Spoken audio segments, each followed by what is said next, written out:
Hello, ladies and gentlemen. This is the Voice of Yamato, spoken by Yamato. The topics we're going to be covering today is Peanut versus Canyon. Did Peanut get astro-gapped, or was it just, first impressions of the series? We're going to be talking about the LEC format. We're going to be talking about Kcorp and other interesting movements in, of course, this off-season so far. Jankos, EG. We're also finally going to be talking about this LEC $16 thing that a Korean podcast apparently did. It was pretty highly upvoted on Reddit. So we're going to take a look and maybe budget for our own team or something like that. And that's it for today. There's no news on what's going on with me or Fnatic, so you guys can put that aside. We're still very early on in the off-season.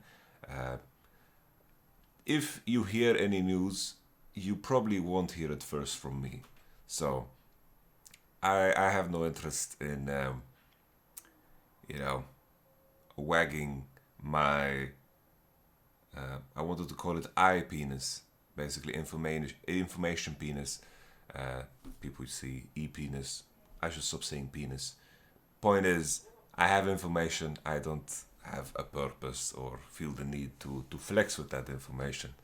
Let's just focus on the topics at hand. So, a big conversation, a big piece of, meat that everyone chewed into was Peanut versus Canyon. And I had mixed opinions about this, because, how big of a gap there was there is obviously subjective. I think that in terms of Canyon and his performance, there were moments where he could have done slightly better, but there were so many moments where he overperformed, so it's very hard to ask for more. For example, in game 1, he could have flashed on the Renekton. There was a smite where he threw it at Gnar. Maybe if he smoked the Nesh, it would have been very different. I think, generally speaking, Damwon outperformed Genji in that series, especially if you look at the games that Damwon threw. Sure, it is easy to say, in hindsight, talk about, oh, they could have, should have, would have, but it's more about the fact that they put themselves in positions that, of course, required Damwon to make mistakes to throw away their position. I think that's always the difference when you think about performance and you don't necessarily connect it to the result. You think about game 1, the tower dive on bottom into the poor fight where no one cancelled the misfortune ult and Lissandra walked back into it. You have game 2 where if they didn't start this random Nasher over and over again with the Wukong getting chunked, maybe the game would have looked different, right?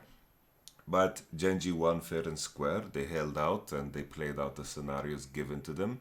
It's like a, hands in poker, It's like if you're only playing 5 hands of poker and you play them to the best of your ability, sometimes, the probability in the hand that you're dealt with in that particular game, maybe you don't play it out correctly in the context of your opposition.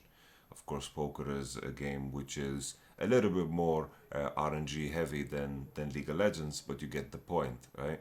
Genji managed to play their hand properly that made them walk away from the series. But back to the initial conversation at hand, we were talking about Peanut versus Canyon. I think in the first game, I think it's fair to say that Canyon had a very good performance. He pressured with a jungler that is very good at invading. He found, of course, a situation where he, went over the wall. Maybe we could just pull it up to make it easy for the viewership. Let's just pull it up. Let me pull it up.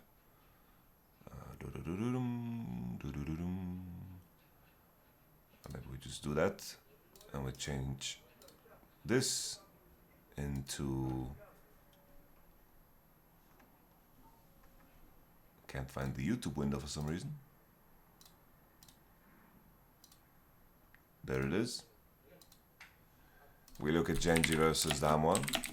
Game 1. Yo. that is very late into the game. So this particular game, right? Keep in mind, right?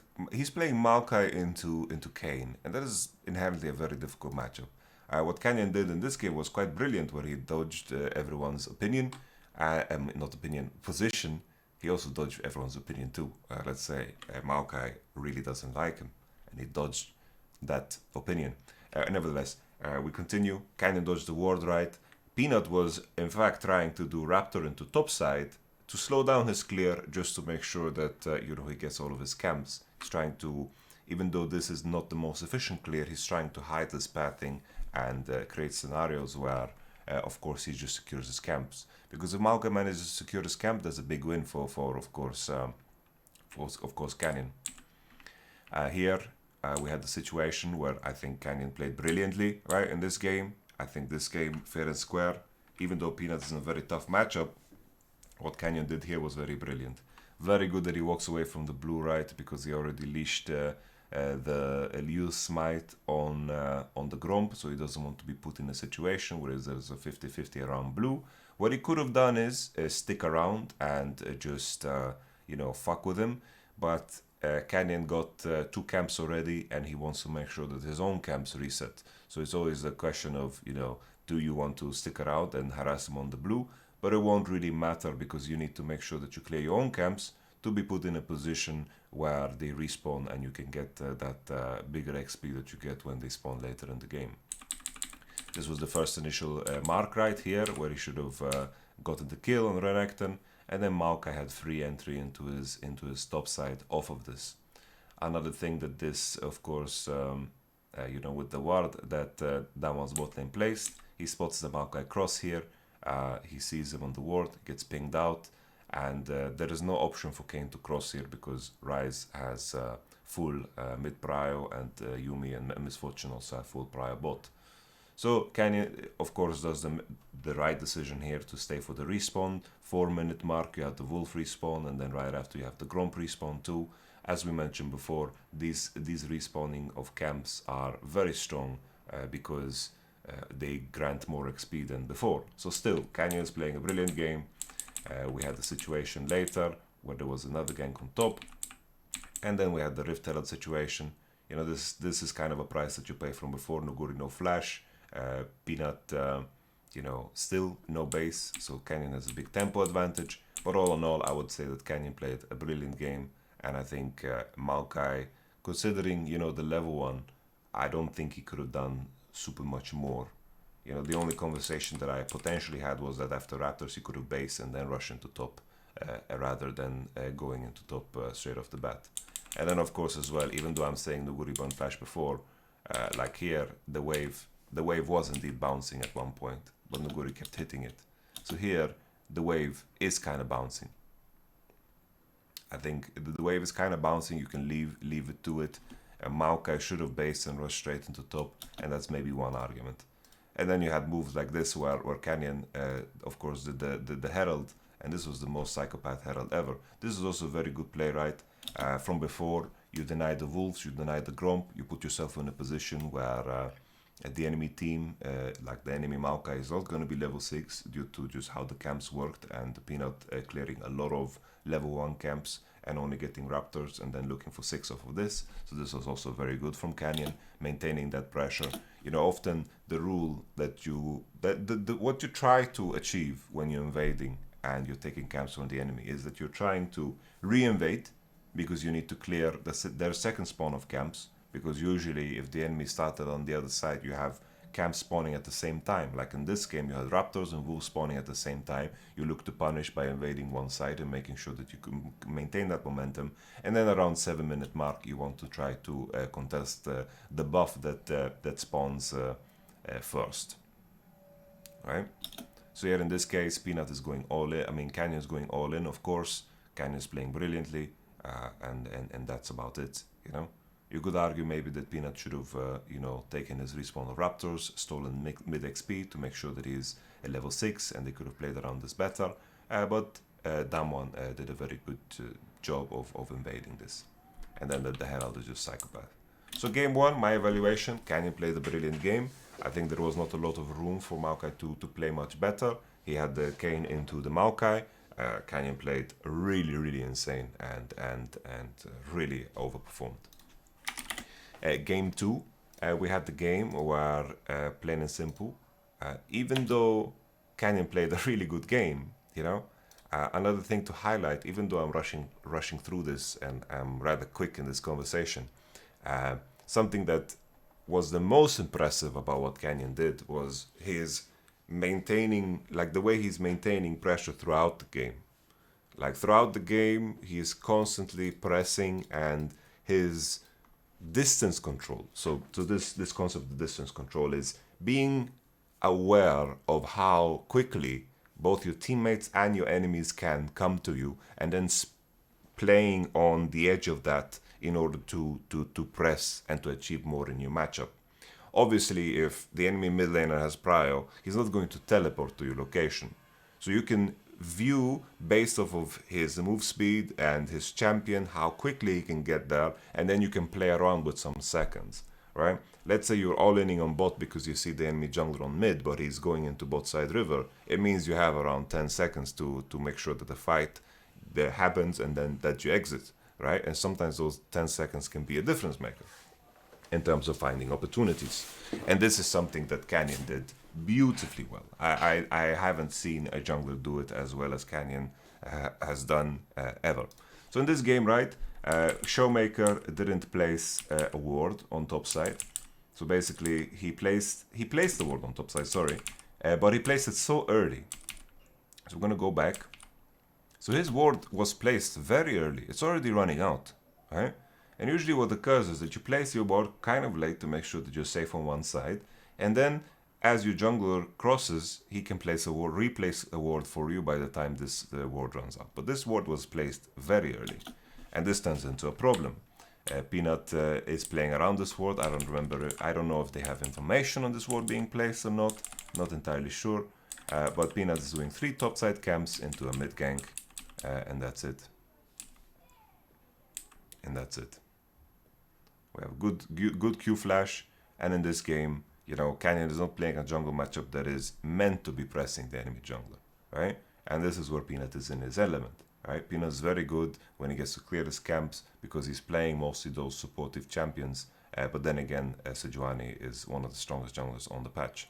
Canyon does a very nice job of chunking him and looking to punish to make sure that he can reinvade into bot side. He has a bot lane this time around. Lucian Nami does have prio, and Misfortune and Yumi are getting pressed, and Canyon is fighting around this area. Even here, right, you could argue, like here, he's using that space that I mentioned before very, very well. Canyon is in a position here where he is pulling attention away from the Yone. He's not on the wave. Yone didn't get to base, and Peanut is just you know, receiving help. Here, Chovy, like, he needed to base, you know. They killed Azir, he didn't get to base, he still has a kill gold, and he pulled away attention from him, and he knew that if Yone's gonna commit into here, he's just wasting so much time. So here, once again, Canyon's playing a brilliant game, and I would say that Canyon is performing better than Peanut and really pushing the limits of such a matchup. And then finally, the gank on the bottom side was very, very good.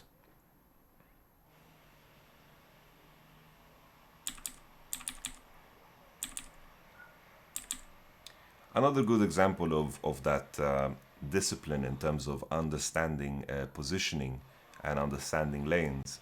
Like this game, Lehens used W twice, gets bubbled, but doesn't matter that he gets bubbled or not here. He doesn't have W on cooldown, so he can't get away from Misfortune. This is very good. The wave is freezing for Lucian. This is very rough for Misfortune. They tried to push out, they read it like a book, and they got the kill.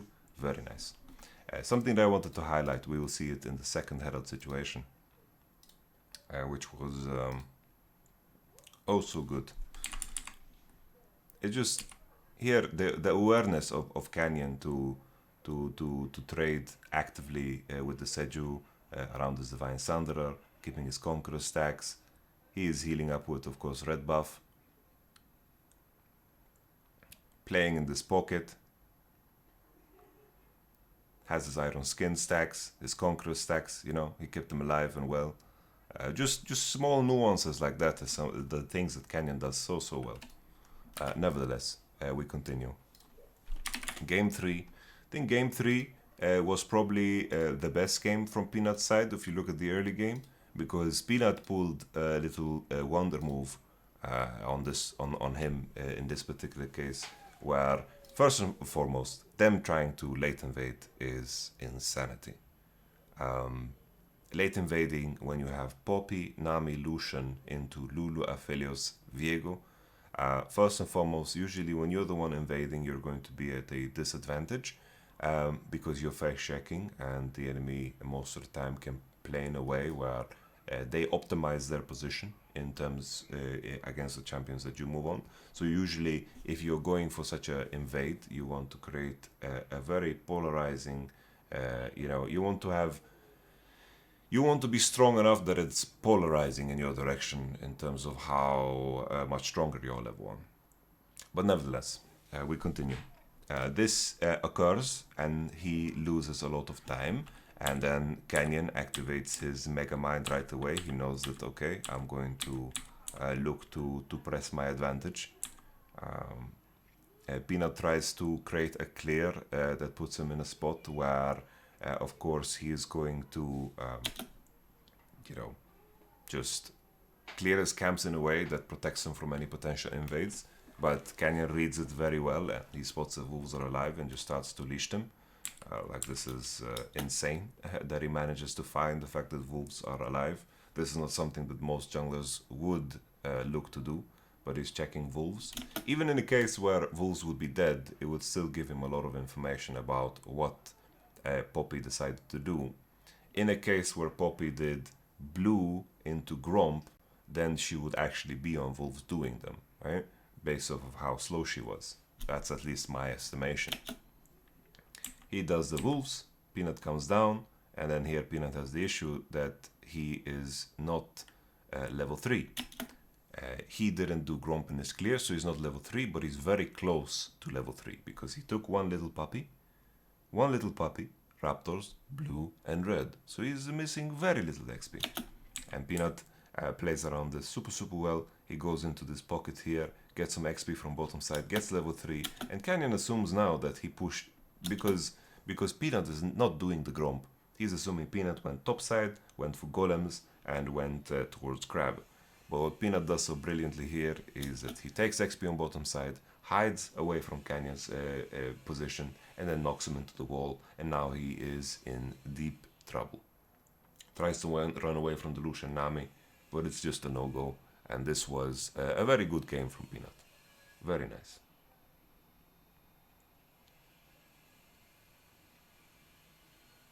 Very nice.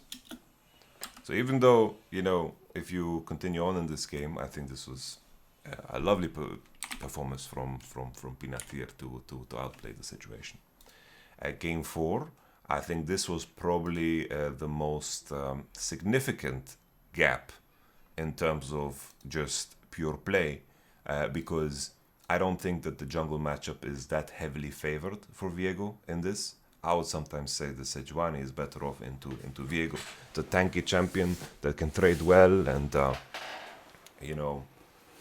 of course later on Viego gets items and so forth. He's going to trade, do very well into Sejuani, but I don't think this is as polarizing as playing, for example, Maokai against Kayn. Seju is considered a strong jungler on this patch, just because of how she can fight, the rune choices she can have, the synergy she has with a lot of the solo laners, and also, of course, just her clear speed. Maybe I mentioned that. But nevertheless, this was the most beautiful game in my mind when it comes to Canyon's play, because there is some insane... So here Canyon gets spotted on the ward. Okay, this is where the sequence starts. He gets spotted. He sees the ward here. Thank you very much, Matsu the Cat, for the prime. He sees the ward here and decides to step into the jungle. So here at this point, Peanut thinks either the Viego will walk around and invade my Gromp, so I will play around it by pulling the Gromp upwards, or the Viego went back to clear his camps after I placed the ward. There's only two options, right? Because of course this is warded, so Viego can't walk like that. So as this continues, Canyon's still not spotted. He's checking here, And most junglers here would look to go for the 50-50 and look to take the Gromp. But Canyon extends this, right? He extends this, he gets smited away. Canyon first stays in this bush because Peanut has three options. Either he's going to walk like that into the crab area, right? And then Viego will fight him, W out of the bush and stack Conqueror and start fighting. Or Peanut will Q over the wall here and trap and wait for the next Q and then gank the Renekton that is currently very low HP. Or he will go behind the Gnar. So going behind the Gnar is very unlikely because it doesn't make a lot of sense. The most important thing is that this wave doesn't crash, right? He could go behind the Gnar if he is afraid of the Viego, right? He thinks he's weaker and can't go through river. He could go behind the Gnar, just QW into the lane, and then Renekton will be forced to back off. But I don't think there's going to be any kill pressure. So Canyon waits CS2, sees that there's no fascia going on, goes around the corner because he thinks that maybe Seju can Q over the wall, right? The Q comes, right? And we're in a spot where Peanut is in a very dangerous position, right? Here he has stacked Fury. There's no direction that Sejuani can flash being safe. But then again, it's can I blame Peanut for this situation the way it played out? Where Canyon played very brilliantly, right? And I think a lot of junglers would fall for this. That's the thing. I think a lot of junglers would fall for this. Because Peanut's decision making makes sense, you know? It isn't completely crazy. And then this turned into a game winner, right? And then we have the game 5, where I remember watching, where I felt like this was the game where Peanut was the most lost.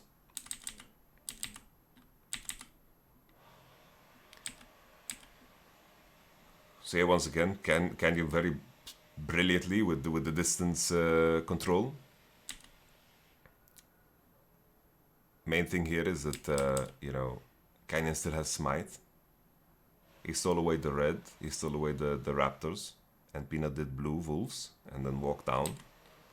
And then here we have a contestation of the golems, of course. Very nice again from Canyon, the distance control he has and skilling E on level 2 is a very beautiful play. And once again, the same thing plays out, right? That you need to make sure that you invade the next spawning of camps.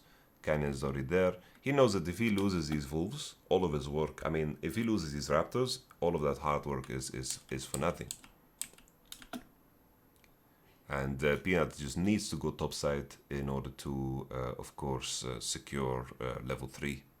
He needs to stay busy somehow, right? He does Gromp, and already Canyon can count the time it takes for Sejuani to do Crab and Gromp. She's not going to be on time on here, and at the same time you have a situation on mid where Showmaker managed to base first, right? He managed to base first. This is something that Showmaker does very well. He based first in this matchup, and Victor now needs to base, so Canyon can invade this very freely. And not right now. Jacob? Yeah? Do you want to go outside? We could, but I just want to finish my episode, okay? How long? I need 30-40 minutes. I'll do one game. You can, yeah. Okay. So we continue. This was beautifully played, but once again, what options did Peanut have here, right? The main thing comes down to, could they have defended their jungle level 1? That's the main question. But Kane avoided the wards again and just started,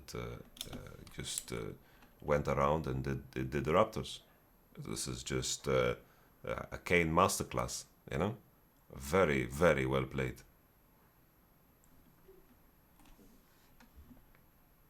And, the only thing it comes down to, what Genji could have potentially done is maybe they needed to place the wards different, because this happened in game 1, and then this is a repeat of what happened in game 1. Yeah? And here Peanut is going, he's thinking, finally I get to do my camps. And that's it. Even Yamato got invaded by Cannon, yeah.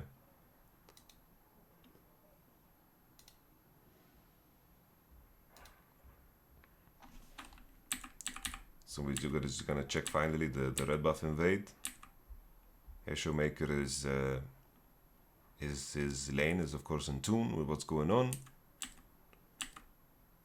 The golems get taken, the red buff gets taken, and Peanut is not on time here. But Syndra is basing in Fog of War, right? Like Syndra is basing in Fog here, so it's very awkward for Sidra to even enter this, right? Like Syndra could be hovering, could be basing, like she just needs to be in proximity of Kayn. And as a principled move, most of the time here, going into your red is just dangerous, you know? But the main thing is Peanut needs to also consider that his bot lane can potentially like get harassed and dove under the turret if Canyon reaches level 6, right? So it's not like he can completely abandon his bot side.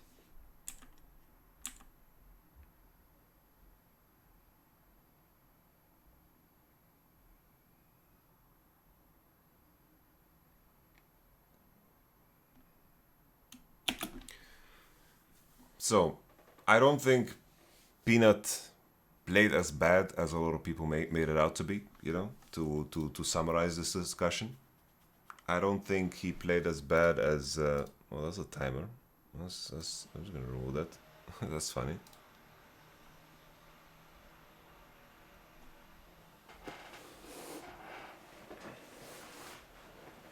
I don't think Peanut played as bad as people made it out to be. I think a lot of the things that happened to Peanut are things that a lot of people would fall for.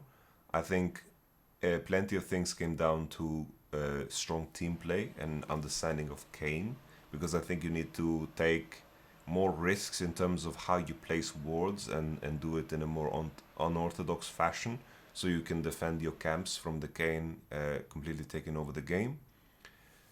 And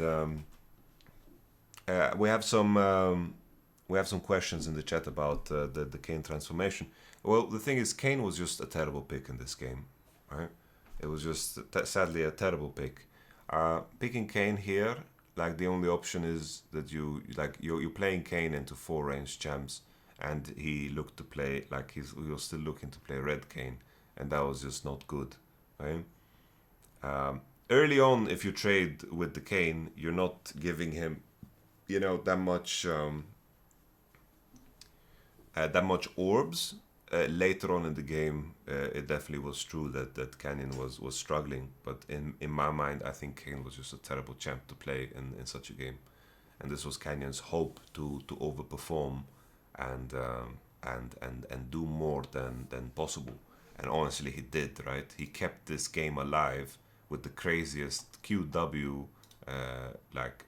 craziest W ever, right?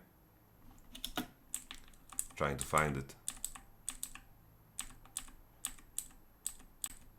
I think it was earlier, sorry.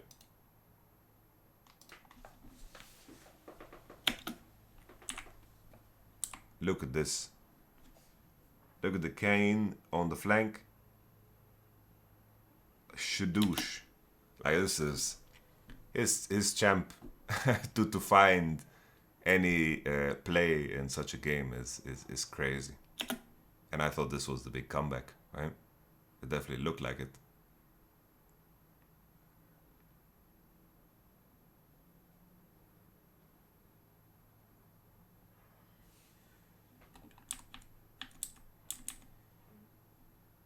No idea how Noguri died. Like, it's such a big deal here. Like Noguri just dying. But nevertheless, I think Peanut played a fine series. You know, it's not super easy to play Maokai into Kayn. 2 of the Kayn games, he got invaded, and there was a Syndra supporting him on crucial timings, on the Raptor respawn, on the Red respawn, and then he secured the Rift Herald for himself. I think Peanut played a good game 3, where he did the little move, where he took level 3 from bottom side. I think that was pretty clever. I think that the game between Sejuani and Wukong, Sejuani got the level 3 gank mid, but this is of course team gap. There's many things that matter in terms of how you play on the team. I think if anything, something that Canyon, not if anything, like Canyon definitely did this insane, was whenever there was fight in jungles, he was so good at that tethering his movement to the information available. And I think Canyon played insanely well. In my mind, Canyon is the jungle goat, but I don't think that it was as extreme as, for example, Zeka versus Scout in terms of like collapse and like a turbo fisting, you know. In terms of the outcome and output, Canyon was really insane. But looking at what Peanut could have done better, for me, the most important thing was in those Kane games to find situations where, you know, where not situations but wards that would actually spot these angles that Kane was playing around. But that's, you know, also one of those things in hindsight. You know, if we walked into a game, this is not something that I would think about before watching this series to tell my jungler, you know, if this was an opportunity, like a potential thing. Canyon has played some Kane in solo queue. It's something that Our Dominate told me, and he has watched a lot of his games. But all in all, you know, I was very impressed with Canyon's performance. But I think Peanut was very serviceable and, you know, did fine, I would say. Next conversation at hand, the next topic that we should cover is the LEC format. So, the LEC format is an interesting pickle. Let's pull it out like this. So, the LEC format. So first and foremost, right, do people know what a GSL format is? Right? Do people know what a GSL format is? I will explain to you guys what a GSL format is. So you're going to have 1, 3, 4, 5, 6, 7, 8. Let's say 1 plays against 8, okay? 2 plays against 7, 3 against 6, and 4 against 5, okay? Let's say team 1 wins, they continue on in the upper bracket, right? The 1-0 part of it, okay? Let's say the 2 wins, they also go here. 3 wins, they also go here, and 4 wins. Let's say these all teams are 1-0 now. And then you have a 1-0 side, which is the lower bracket, and they go, all of these teams go into a different bracket, the 0-1 bracket, okay? The continuation here will be that the 0-1 teams will then play against each other. Some teams will go to the 0-2, which in most cases means that they're out. 0-2, let's say the 8th place team and the 7th place team went here, and then you have 1-1, right? So let's say the 6th team beat the 7th team and 5th team beat the 8th team. They're all 1-1. There's 2-0 up here, which is the winner, right? The juicers. You have the first place team. They are 2-0 now. They beat their opposition in the 4th place team, and the second seed team went 2-0, right? That means that the 3 and 4 are now 1-1, and they go into the 1-1 bracket. Now you're going to have teams that are 1-2, and you're going to have teams that are 2-1. And then you're going to have a single team that is 3-0, right? So at this point, we have one team that's 3-0, because there was only 2 teams in the 2-0 bracket. There was team 1 and team 2. And then you have, let's say, the first place team is going there. And then you have, basically, you have 1-2s, because we had some 1-1s battled it out, and we had some 2-1s. So we have 1-2-1 coming from here, and that's how it works, right? Usually you have 2 lives. If you lose 2 best of 3s, you're out. That's the idea of it. And then finally, based off of who is in the top 4, go into a BO5 double elim bracket. So business as usual. So the main thing, right? Main thing that people are excited about is in terms of scheduling. where people are excited. It's like, wow, if LEC is changing this, we are going to be in. This means that the global landscape is going to change too. I don't think so. I don't think that the LEC would get ahead of this and be the thing that changes first if the landscape is changing globally. Unless there's information there about the Korean League and the LCS and the LPL changing that is not leaked yet, then it changes everything, right? But all in all, let's say this is the full calendar year, okay? This is the full calendar year. This is why am I doing a square? Let's say this is World Finals. This is the start, okay? So now what we have is something like this, right? This is spring and this is summer, right?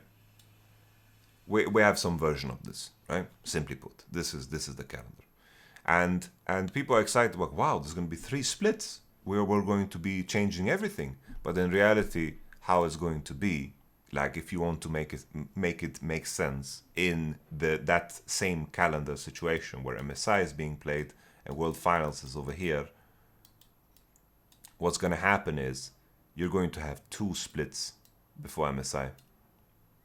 This is split 1, this is split 2. The break there is going to be very limited. You're going to playing, this is BO1, this is going to be BO3, and it's going to be BO5, and then the same thing here on repeat. 1, 3, 5 into MSI. Then there's going to be the third split, right? Third split, 1, 2, 3, 5. Third split. You have best of 1, best of 3, best of 5, and then finally you have the big playoffs, qualification for World. This is the main thing, right? This is going to be the BO5s that qualify teams to the World. Thank you, Brody, for the raid. So we will have 3 champions per year. Yes. So in my mind, this is exciting from a competitive standpoint. It's going to keep things very fresh. I personally hate best of ones, and something that I hate more than best of ones are super weeks, right? So the first weeks we're going to play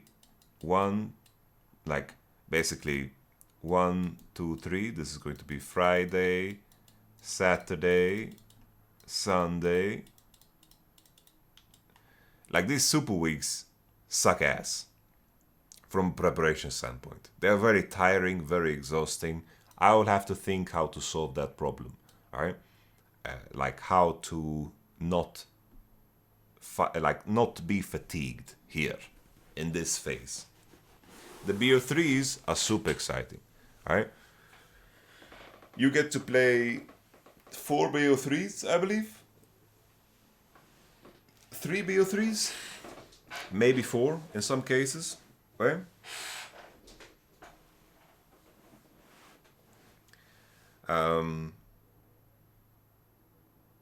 All in all, I'm not super big fan of the BO1 Super Weeks, but I'm a big fan of playing more BO3s and more BO5s.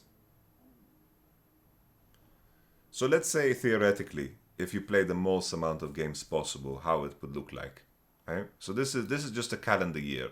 I don't think we're going to be in a situation where we are going to see much difference in the global League of Legends calendar year. I think we will have our MSI, we will have our World Finals. But this does open up some flexibility. So I'm hoping that it is explored, right?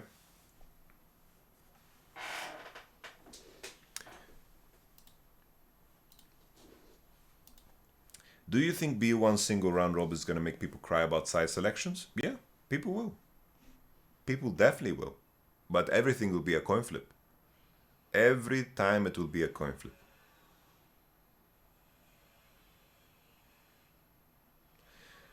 let's have a look at like the max potential games. So you have 9 games, okay, and then let's say all best of threes go to 3 games that you play.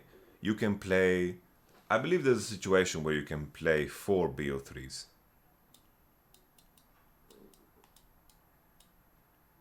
This is my guess. Okay, so 4 times we have 12 games, and then BO5s, double elimination, with a 4-team bracket.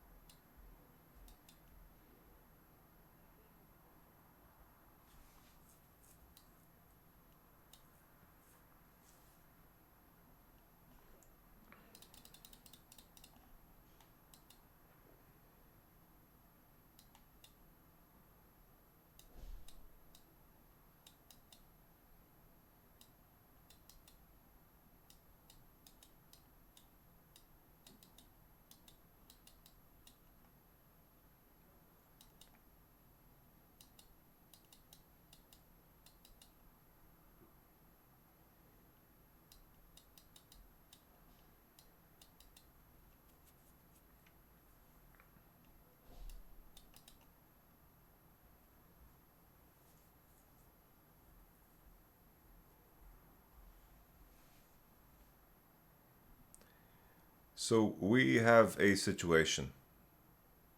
I didn't eat breakfast yet, so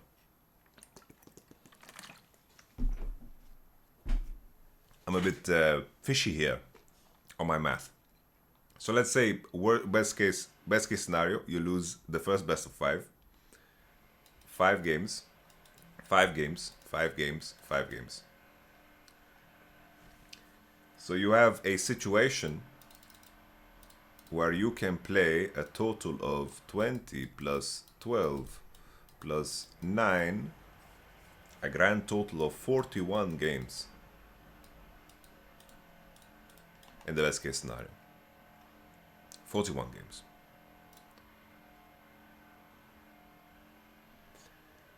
$41 games. 41 times 3.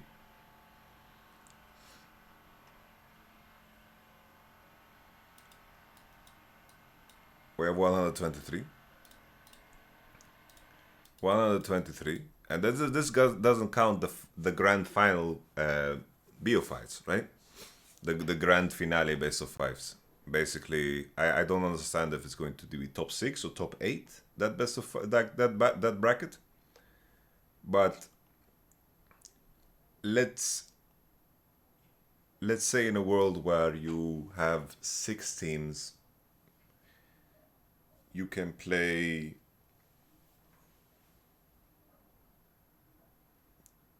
25 games. We have 6 teams, 25 games. So in a best case scenario, you can play 148 games. Best case scenario, 148 games. And that's very like the odds of that happening is like next to impossible, right? It's almost impossible. In the current calendar year, you have 18 games. 18. That's the regular split. Kick W.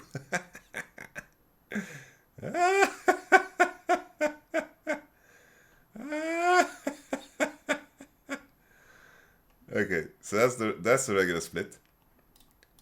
Regular split, we have 36. Playoffs, you can play 25. Maximum. Yeah? Like, let's say you start in the lower bracket, right? 5. Then you have to beat the 4th.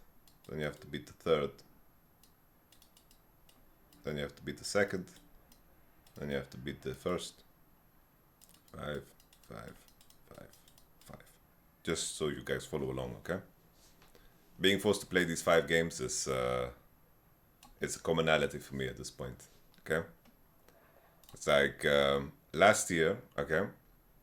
Last year when we played BO5s, so we played 18 games in the regular season with Whipple in the jungle and Adam and so forth, etc.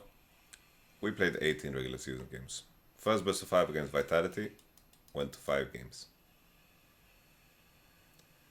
Second best of 5 against Misfit went to 5 games. Best of 5 against G2 went to 5 games. Rogue 3-0. We 3-0'd them. Mad 4-1. 4 games. So we played a grand total of 22 games in playoffs.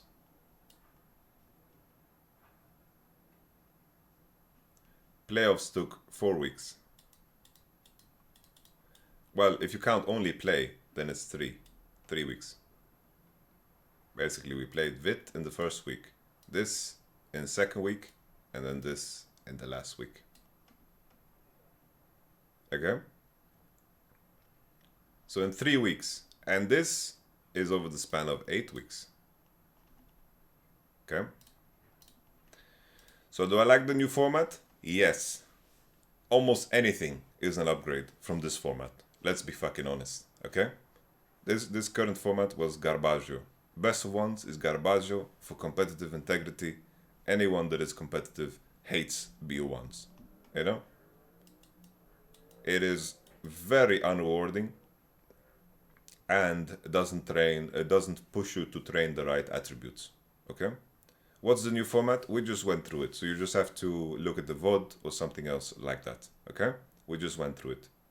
But the gist of it is 3 weeks of best of ones into GSL format best of threes into top 4, basically top 8 from the BO1s goes to, of course, top 8 goes to BO3s in the GSL format, and then top 4 in the GSL format go to a best of 5 playoff bracket, and you have 3 splits like that. No worries. I can't expect everyone to be watching the entire time.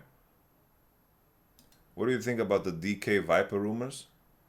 I think we might have created those rumors. It's like, I was saying that Viper should go to Damwon on I Will Dominate stream, and we were talking about it, and we were thinking that it's a good idea. I'm worried that we are the ones who created that rumor. That would have been pretty funny if we created those rumors. But yeah, of course, Canyon Showmaker and Canyon Showmaker just deserve the absolute best, you know? So God bless them. So, to give you guys my opinion about this this format, I am very excited.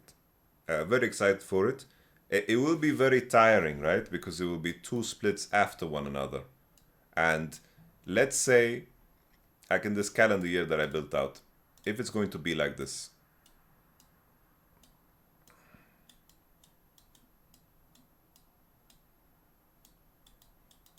So this is EU finals. This is split 3, 2, 1. We separate it into 5, 3, 1. 1, 3, 5. 1, 3, 5. Bro, if I'm playing the finals here,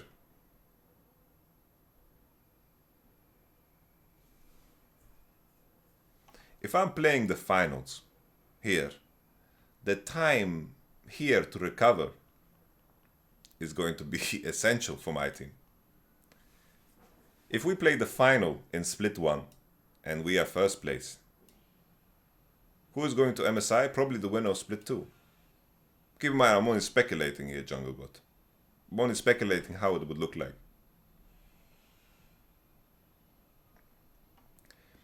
If I'm playing the final here and I have like a week break here and I have to play best of ones, woo! That's gonna be tiring, my friends.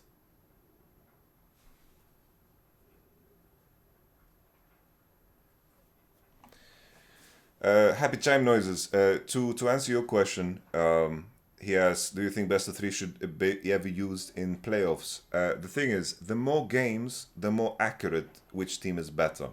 The tricky thing is, right, is it becomes more accurate, but there is a point of diminishing returns because fatigue begins to hit, right? I believe best of 5s is like the good balance in between. In an ideal world, if I could simulate something, I would do it countless amount of times in order to truly know who is the best team, right? But the issue is, if you begin to play best of sevens,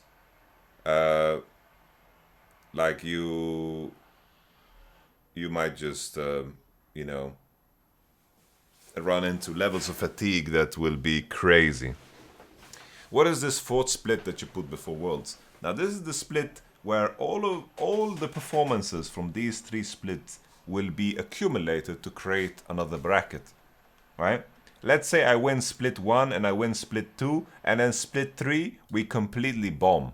Because in split 3, YamatoCannon refuses to ban Yuumi, okay? He refused to ban Yuumi, and split 3, we are not even in top 8. Then still, our effort in 1 and 2 needs to be celebrated, and you make a seed there. Okay? So that's what it is. So this is going to be the last tournament to qualify for Worlds. Okay? I love the format. I'm excited for the changes. My only concern is here. If I'm in the finalist team here, the team that is the two teams that are in the finals here, and then they're going to jump into the next split right away, that's tiring. That's going to be cruel. Very rough indeed. So I hope I have covered my thoughts surrounding this playoff system. I love best of threes. I had so much fun at doing best of threes. The only thing that was shit, I really also like that this is like a pseudo relegation system, right? But at the same time, it's cruel because it's BO1s. So it's 3 weeks of BO1s that is going to decide the fate of the next month for you, right? That is going to be a bit nutty, right? Best of ones. And you have some teams that start out slow. Like some teams start off fucking slow. You have Vitality started off slow. Like they had rough patches. There's been years when Fnatic has started off slow. There's been times when G2 started slow, right? And then all of a sudden that slow start is going to be so fucking punishing. And we know already that LEC is going to start 20th of January. And I'm going to fight tooth and nail to make sure that whatever team I'm working with is ready to perform on day one. So important. And there is definitely things that you need to adjust to competitively. And then the final thing that is ever on everyone's mind. Will this help bridge the gap between the West and the East? And I'm gonna say, I think this is helpful, but I don't think this is going to turn teams into machines. This is not going to create. This is not going to be a situation where all of a sudden the Western teams are gonna be insane. No, this is just one small thing that could be improved. There's so many things culturally, in terms of player base, in terms of the standard, in terms of the practice, in terms of just culturally, there's a lot of things in place already for most for Koreans that is so beneficial in a team setting, and that goes such a long way. Trying to you have to use and invest time to implement that in your teams, and that makes it difficult too. Coaching too, yeah. Do you have some coaching legends over in Korea? I have no shame in admitting that, There was a reason why I wanted to go to Korea very badly, It's to compete against the best. EU needs a champions queue? Yeah, it does. You made a Kappa face. But it's very true. It is very true. Bro, if Europe had champions queue with good ping and the same incentives as in North America, these guys get paid to play champions queue. That's insanity, dude. You drizzle a bit of that in Europe? Yes. Jankus leaked it's coming? Okay. Well, if Jankus leaked it's coming, then I can also say it's coming. It's fucking coming and it's exciting. Because imagine, you just put ERL players, You don't have to invite solo queue players. Fuck them kids. You know? ERL players, LEC players, finito, bueno, bonito. Very nice. Very nice. ERL players, LEC players. I don't want to see Division 2 players.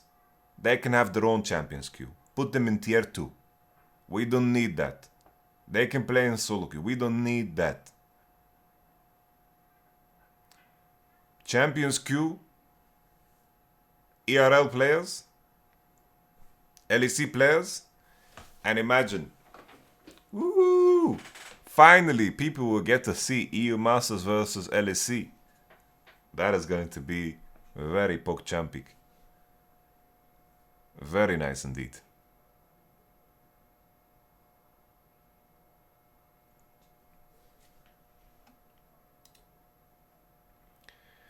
Okay, what are some other topics we can cover? Kcorp. Kcorp.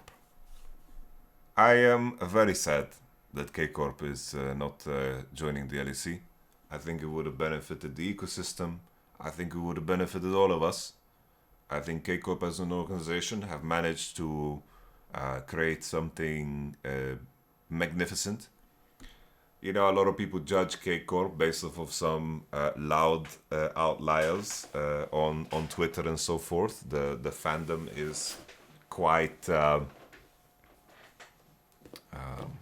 quite crazy, you know. But this is just the fringes, you know. You can say the same for Fnatic fans or G2 fans. You know, the people that the loud minority is quite crazy. It's just an additional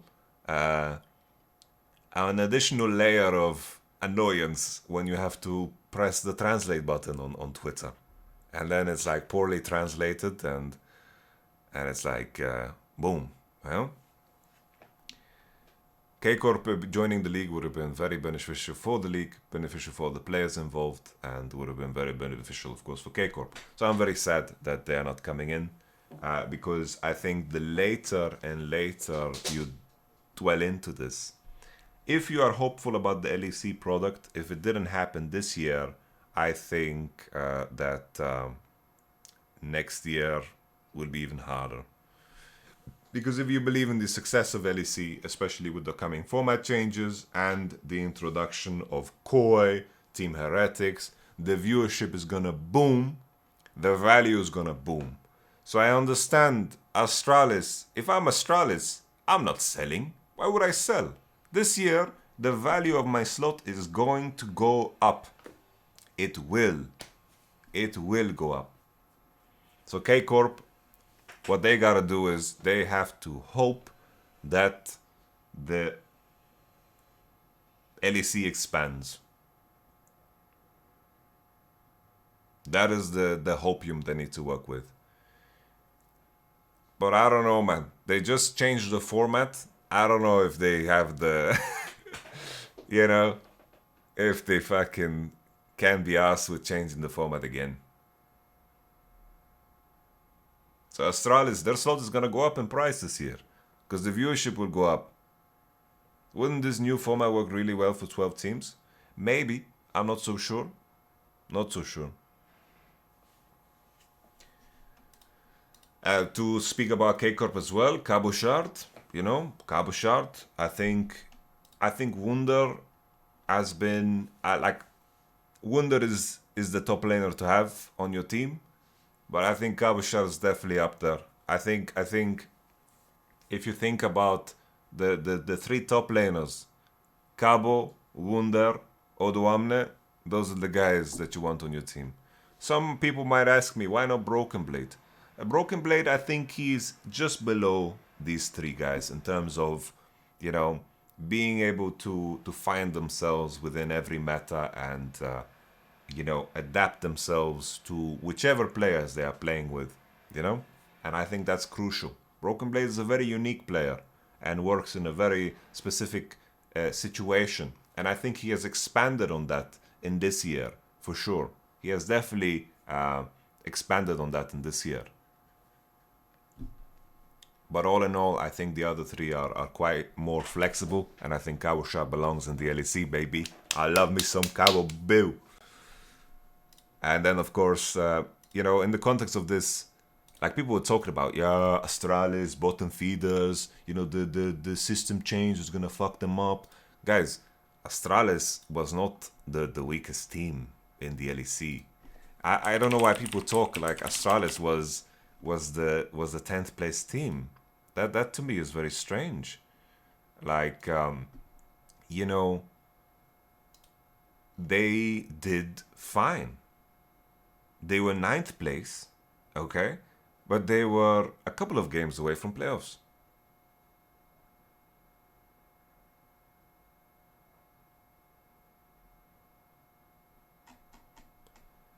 I don't know, Astralis just bought Device, so maybe they won't have money for the roster, but I think Astralis is not too terrible. They're fine. Spring season, they struggled very hard. I get that, 10th place. But, someone has to be 10th place. Someone has to be 10th place. Whipsco back in Europe would be nice. I think Whippo should jungle, please. Please, jungle, Whippo. I beg you, Whippo, jungle. Whippo, jungle. You are so good at jungle. Whippo, in one split, was the best jungle in the West. And also had one of the best performances of all time. I'ma let you finish. But Whippo had one of the best performances of all time. Whippo, please. He needs to play a role where he can leverage his knowledge. Making a 14-minute cap on the TP for it to be unleashed. Whippo, you need to be unleashed before 14 minutes. Come on, man. Shen is not in the meta.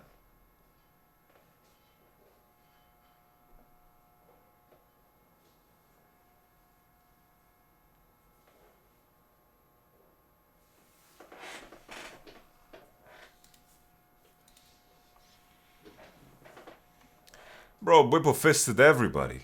He fisted Elioya. He fisted Inspire. He fisted Yankos. He did some good fisting.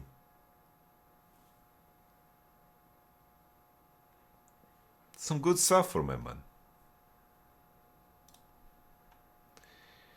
The final thing I wanted to do, guys, on this Voice of Yamato is there was this. So basically, there was this Korean podcast. Someone posted it on Reddit. There was this budget. Thing where you had $16 and you could make a roster. And I thought this was kind of funny, right? So we have this. We have this $16 you can make a roster. What was even funnier, well, is look at the price. Look at the price of me here. I'm $1, man. What's up with that, man? I'm $1. I'm $1, man. I'm $1, man. That's crazy. That is crazy, man. What's up with me being $1, man?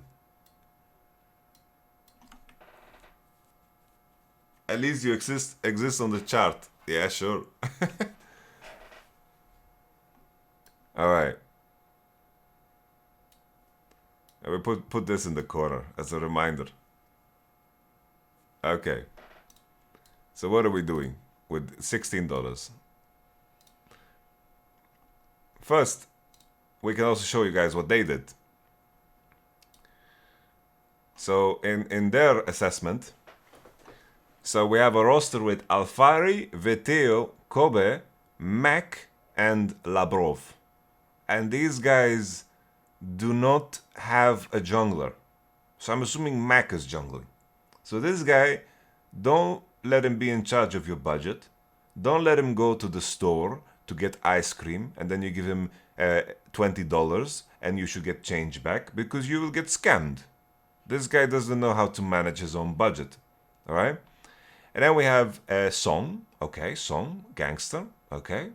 he went for a little Caps, Dylan Falco, Unforgiven, Armutke, Treats, and Razork. I think Caps Dylan, deadly combo, but not super exciting.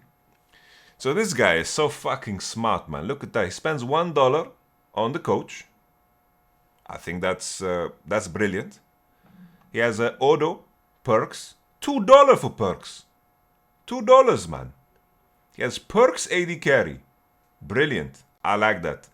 Younghoon, Humanoid, Marcoon, Odo Amne. Now that's a roster, man. That is a good roster. We like that. And then finally we have Upset, Wunder, Xerxe, Nukdak, and what's his name? Mercer and Joey Steltenpool. Okay. Who's the $0 guy? That's Xmati. I don't know why they do him like that, man. They just murdered him. Okay. So what is my roster? Okay, I'm gonna pull this up. Show you guys this. And this for reference. Alright, let's see what I can cook up with my own personal roster. So, I think perks at $2 is fucking hilarious. Yamato, we need to have a coach. Boom. I need to make a bigger screen of this. I don't see so well. Give me a second.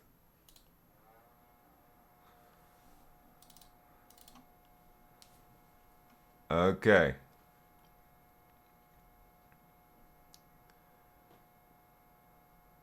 What else are we doing?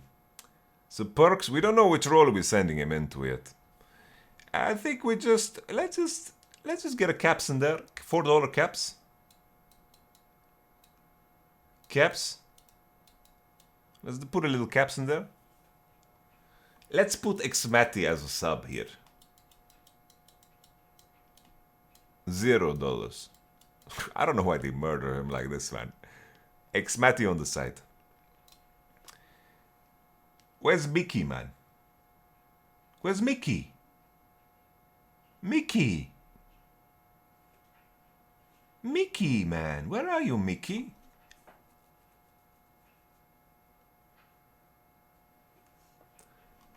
We're getting a little tromboner.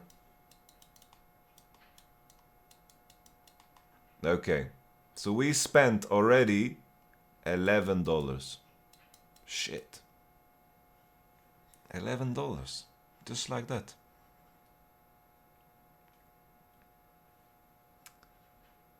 We need a jungler.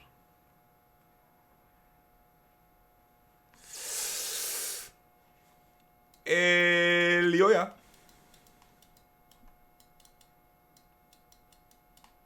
$15. $15 out. Okay, we have $1 to get an AD carry. We are getting...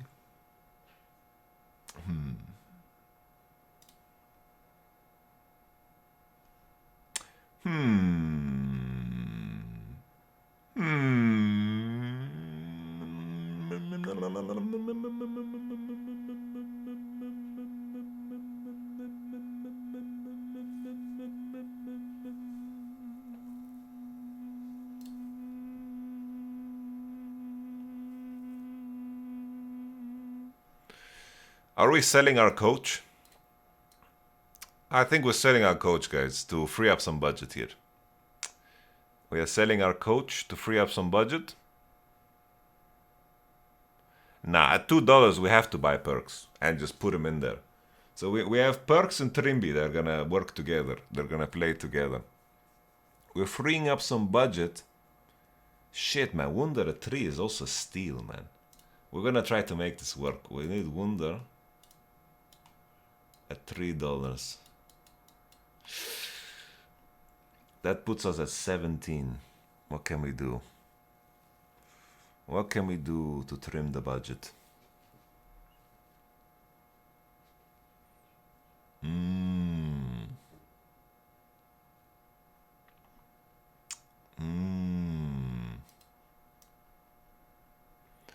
What if I sell Xmati for $1?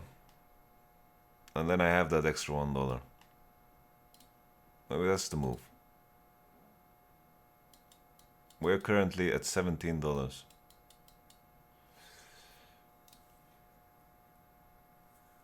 I sell Xmati to BDS for $1.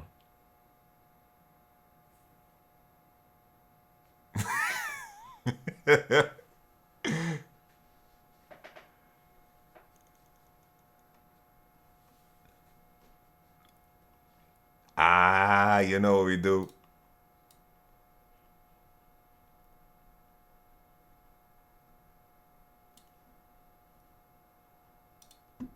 It's just a little Yankos for $3, leaving it as a grand total of $16. And we get to keep Xmati. Sell Xmati to NA for $5.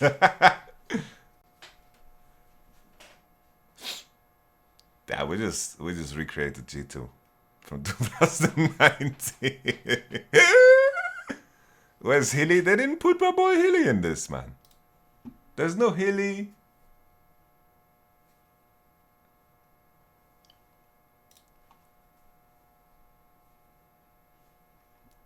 Okay, well that's it.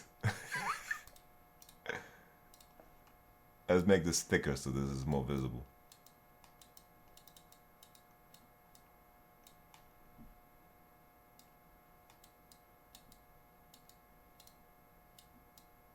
These guys don't need a coach, come on.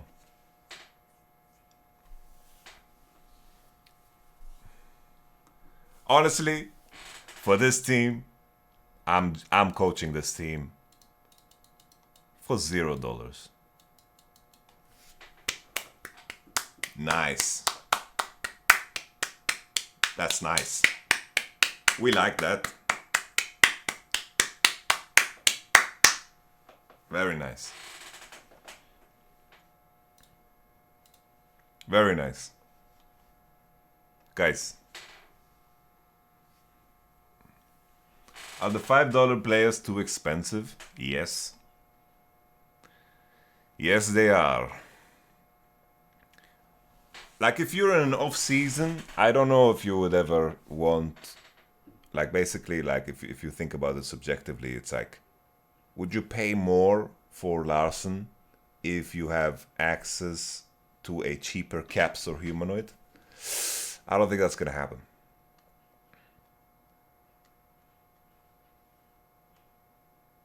Perks at $2 makes absolutely no sense.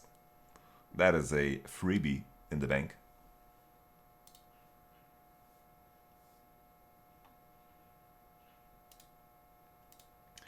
Would you accept less money for a better roaster, IRL? I don't do a lot of roasts. Like, usually I order food or other people cook for me. For me, like, in my calculation for how much time how much time I spend to cook, like to buy groceries, to cook, to clean, to eat, that's just not time efficient for me. It's not time efficient for me at all. So I just focus more on doing other things that provide me value, and then you know, we will see. All right, I'm just gonna check Twitter for the Q&A. What is the strongest quality that you see in a League of Legends pro player? Is this certain quality universally good for all esport games? As cliche as it might sound, it is just love for the game. If you love the game, you have an advantage. If you don't love the game, you're gonna crash and burn. You have to love the game. That is the best quality. If you love the game, then you can spend time with the game. You can cuddle with the game. You can nurture the game. And the game will give you something back. And that is information, knowledge, skill, champion pool, anything that you can imagine, you know? That is a very important quality. Another, like, second would be just that intuitive nature that you want to solve problems. If you want to solve problems and become better. So, for example, I am very fortunate because I have a very obsessive nature.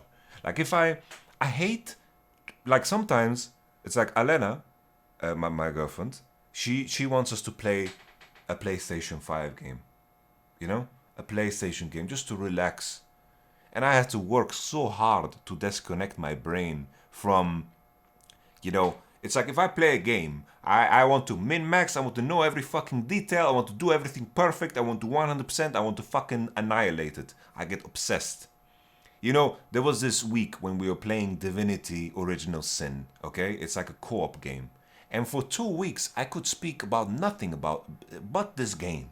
I figured out every detail of it. I played on the hardest difficulty. I need to figure everything out. I get so obsessed. I get insanely obsessed. Same thing about League. I am obsessed, but I love the game. I love the game. It's disappointing sometimes to play solo queue. But because my idea and my vision of League of Legends is so much greater than what I'm experiencing in solo queue, and that's sometimes a disappointing thing. For example, yesterday I was very tired with the game, but I love the game. When I am in a situation where it's very rare that I feel that way about League of Legends. Very rare. I most of the time I really love playing the game, even losing. I don't mind losing. But yesterday it's like I had people going AFK and it's like that just kinda sucks. Your accent changes when you talk about different subjects. Oh, maybe. I don't know. I just kinda talk and I don't think too much about it. Probably you can't tell who will leave or who will stay, so my question will be more simple. Will there be roster changes? God, fucking people don't know how to spell roster. Just yes or no will be good enough for me. On the other hand, I hope you all stay together as a team and work to become stronger. What I can say is that Fnatic is an organization that strives to be as competitive as possible, and they always are incentivized to look at any options to strengthen their roster and strengthen their potential within the game. So, can changes happen? They can. Someone asked for my semifinals predictions, but I already talked about that. Gary asks, how do you look back on your time in Fnatic so far, 2021 and 2022? It's been quite a journey. I have been in so many unique situations with both rosters that I could have only dreamed of experiencing. It's truly been an experience. I love Fnatic. I love the opportunity that has been given to me. I've loved the pressure of the fans. I've loved the pressure of the organization. And I have learned and grown so much, especially because I was exposed to so many individuals that have a massive history within the game, and to see the differences and the likeliness between them, it is truly, the most important thing for me. Most important thing for me. I've got to work with Whippo, with Hilly, with Upset, with Niski, with Humanoid, with Adam, with fucking Razork, man. I'm worried now that I forgot someone. Upset, Hilly, Niski, Marek, Adam, Whippo, Selfmade. I forgot Selfmade. My man Selfmade. Wunder. I love Wunder, man. I worked with Wunder in the past, but I feel closer to him than ever, man. Wunder is such a machine. He's truly something else. One of a kind. Truly one of a kind. Pete. I was focusing more on players, but yeah, God bless Pete. He just had his birthday. Happy late birthday to Pete. But I am eternally grateful for the opportunity I've had in Fnatic, and we shall see what the future holds. You know, and that's it. DJ Sam Matthews, you know, why not? He always eat good food when he swings by in Berlin. Razork too, man. The amount this player has grown is insanity, man. Rux. Oh, Rux and Bean, man. How could I forget Rux and Bean? Fucking Barbosa, man. Oh, man. You see so many brilliant people. Jizuki, but Jizuki was not in Fnatic, man. Not looking at the playlist of my history, focusing on Fnatic. Okay, we mentioned all the names, I believe now. But I even remember, it's like when I was joining Fnatic, okay, it was so chaotic because I signed my contract and then I got thrown into all of the drama of the previous year. It was just, I was trying to piece it together. It's like, what the fuck is happening? What is happening? And then Whippo had the episode with our Dominicus and Torin. That was mental, man. He's like, he's just talking about all the players, all the potential prospects of Fnatic. I was like, what the fuck is happening? What is happening? That was mental, man.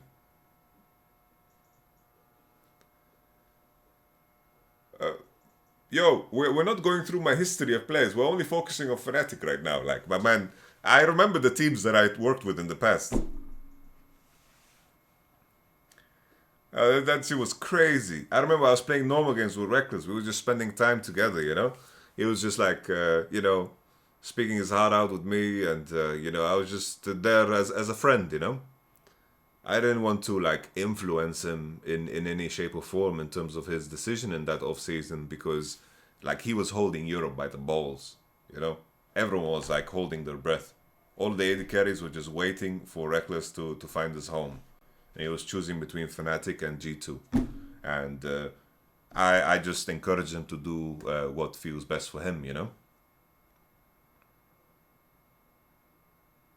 And from his perspective, after losing to G2 all of 2019 and also all of 2020, it can be very enticing to go to G2.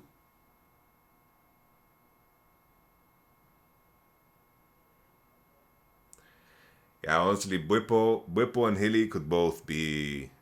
Like, Hilly as a strategic coach would be insane. The attention to detail Hilly has, there is no one that it comes as close to him. No one comes as close to him in terms of his attention to details. Like, in terms of reviewing lane phase, Hilly's your man.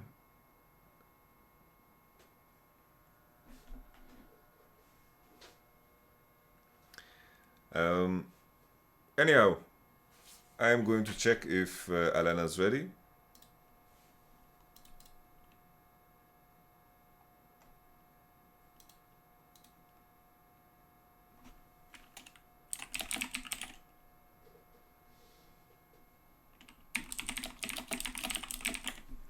All right.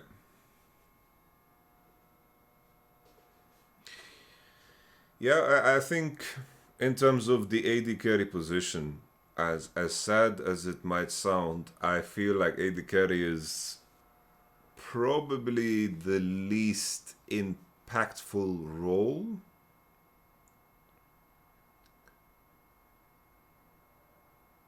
Might be the case. Yeah, I would say that it's like AD carry is the least impactful role, but also the most punishing.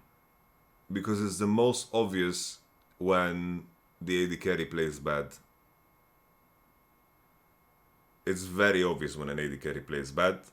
And when an AD carry plays great, it's also obvious, right? Because they do some crazy shit in fights or maybe in lane phase.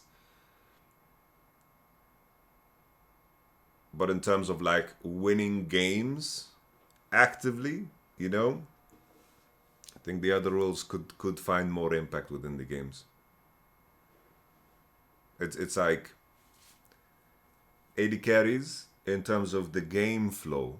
So in terms of fights, right, that occur, they have a lot of power because most of the time they are the ones that are strong and have like really big item timings.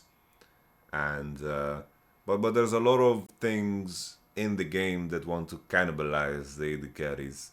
But in terms of the flow and the rhythm of the game and the decisions in the game, then jungle and support and mid are way more impactful. Way more impactful. What is the most impactful role? Right now in pro play, in terms of flow of the game, I would probably say it's like a toss-up between mid jungle.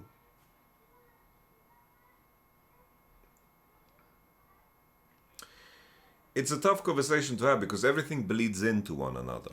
It's like I begin to imagine if I have a challenger mid laner and a bronze jungler against a bronze mid laner and a challenger jungler, how is that going to play itself out? You know? I think that the mid lane is going to be in such shit spots that I can't really impact the game as the jungler. Unless I level 2 gang this mid or something, right? Obviously, this is a very extreme example, but this is where my mind went, you know?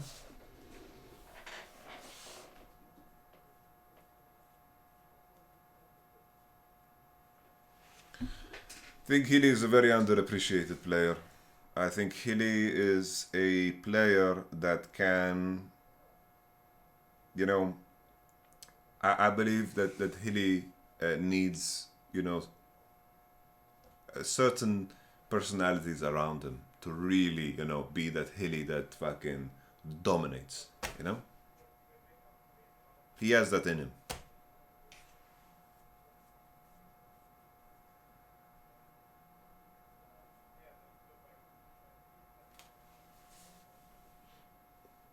Healy's a legend.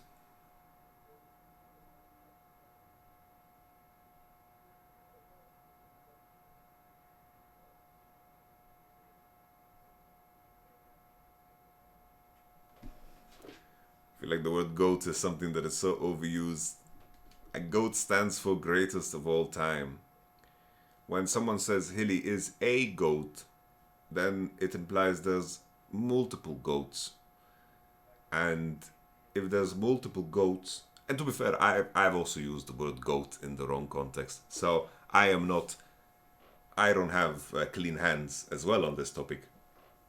But yes. Oh, a goat means the animal. That too, yeah. Faker is the goat.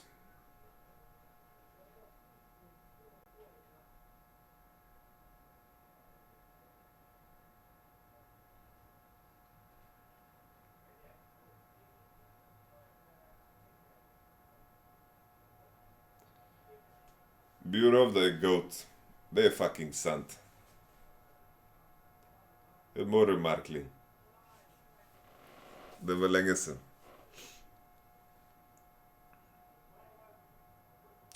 Your appearance on SI was great. Keep up the good work. Thank you very much. Appreciate it. How would you balance Yumi? You inherently can't. Because if you, like, basically, if you want Yumi to be balanced, you need to remove the adaptive force from her W and make her abilities stronger when she is outside of people, and make them weaker while she's inside. I think what you do is you let Yumi E other people while she's outside of people. You let her make the Q faster while you are outside of people, and make the abilities weaker while you're inside of someone. And that's it. don't reward her by being inside of someone. Why are her abilities stronger while she's inside of someone? Her Q becomes stronger when she's inside of someone. Why is that the case? Her E becomes stronger while she's inside of someone. Why is that the case? She gives adaptive force with her W. I don't like that. Some champions, when they get access to additional adaptive force, they reach the point of killing, basically finding enough damage to kill way too easy. You have like Kane, you have like Twitch Yumi is a common one, right? Because Twitch with that additional AD that he gets from the adaptive force is just too powerful. She also can get a second summoner for free instead of flash. Yeah, that's a big deal. Yeah. That's like half of what makes her very viable in lane, right? Hecarim as well with that bonus AD. Like they get access to AD that should be, usually you sacrifice something to get that bonus AD in terms of your itemization. But with Yumi there's no sacrifice.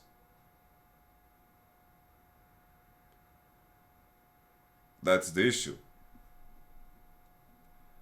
So in my mind, in order to make Yumi more interesting, make her abilities more powerful when she is not inside of someone, and make them a lot weaker while she's inside of someone. So there is very clear counterplay and also very clear skillful expression with Yumi, and you keep the identity of this Yumi fuck that just goes onto people and does fuck all. So the players that still want to play that way, they can, but make it weaker, and that's it.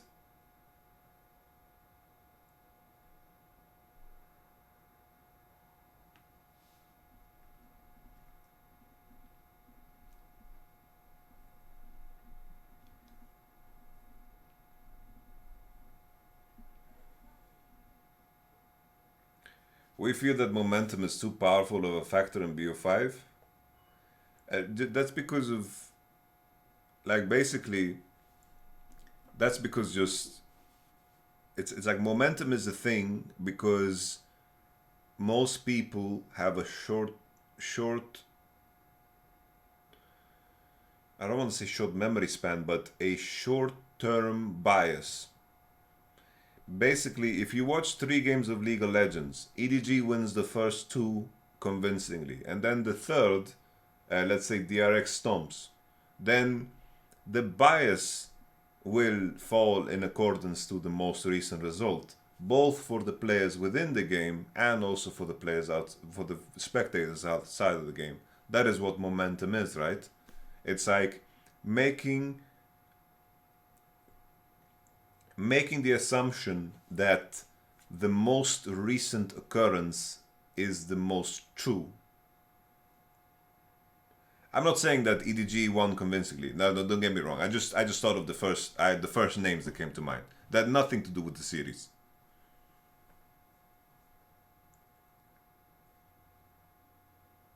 Nothing to do with the series. My point is, if Team A versus Team B, if Team A wins game 1 and 2 convincingly, and game 3 Team B stomps, then everyone's short-term bias would lean towards a specific direction, and that is what the momentum is. And sometimes that result could have been driven by a decision, right? But then it's no longer about momentum, because momentum is strictly mental, right? In this context, momentum could also be that, let's say we figured out something about draft that the enemy can't break, and all of a sudden they need to open up champs that they didn't want to open up, and it opens up this game where you have a significant advantage. Could be the case, right? That is an example. If a team is mental boom during a competition like Worlds, do you think the coach is the main responsible? Well, I think it's a cooperation. A coach's responsibility is to try to get the most out of his players.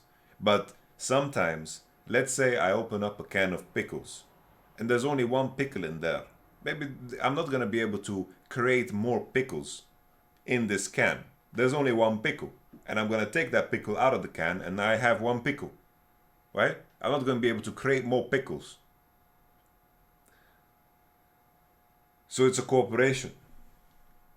You are, in a way, just encouraging players and helping players finding their way to improve. During Worlds, did Hilly want to play Soraka? Was he forced? He wanted to play Soraka. He took the decision.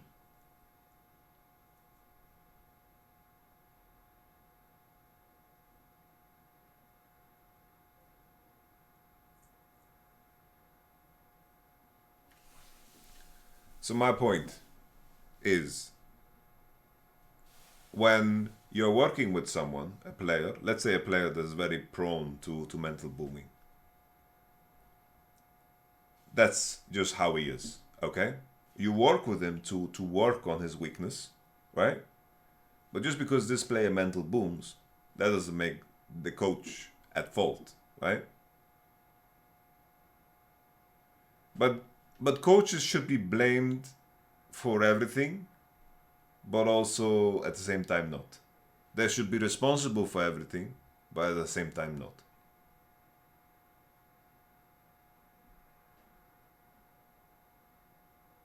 The way I view my position is, I am the head coach of the team, so I'm responsible for everything. Anything that is bad that goes on in the sphere of my responsibility, I have the obligation to do what needs to be done to change it, or demand that change within the group. So you are responsible for everything. The fact that Fnatic's practice was bad this year, regardless of the challenges I faced, the conclusion is, if the practice is bad, that's on me. If anything is bad, that's on me. Because the whole year, it comes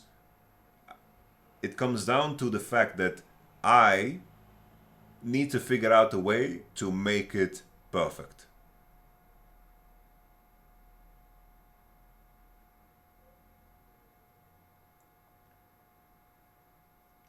Blame is just a synonym for responsibility, with a negative spin on it. It's like criticism and feedback. I'm giving you feedback. I would like to give you some feedback. Or it's like that joke from George Carlin, I believe his name is.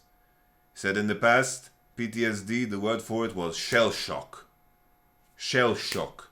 Powerful. Right off the bat. Boom. Now it's post-traumatic stress disorder. PTSD.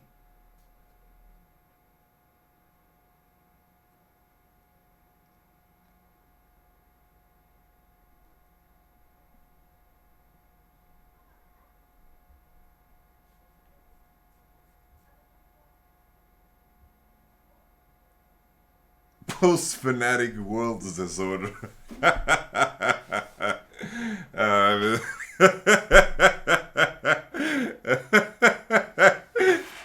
I think we ended there.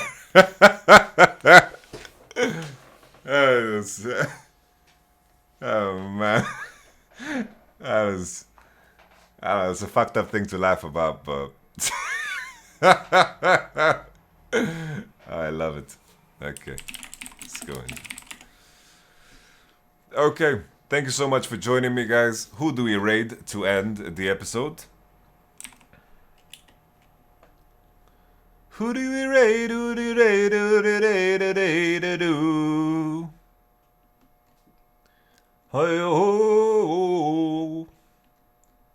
Who do we raid? Niski Baba.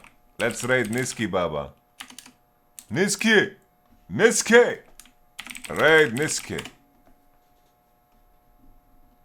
Wait, is this the right Niski? I don't think this is Niski. I don't think... Wait, where's Niski?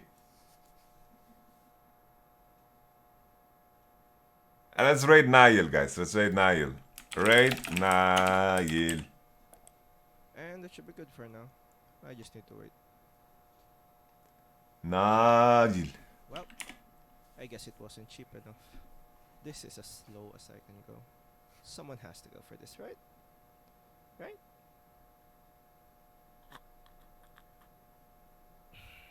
This is kind of cringe. Yes. See you.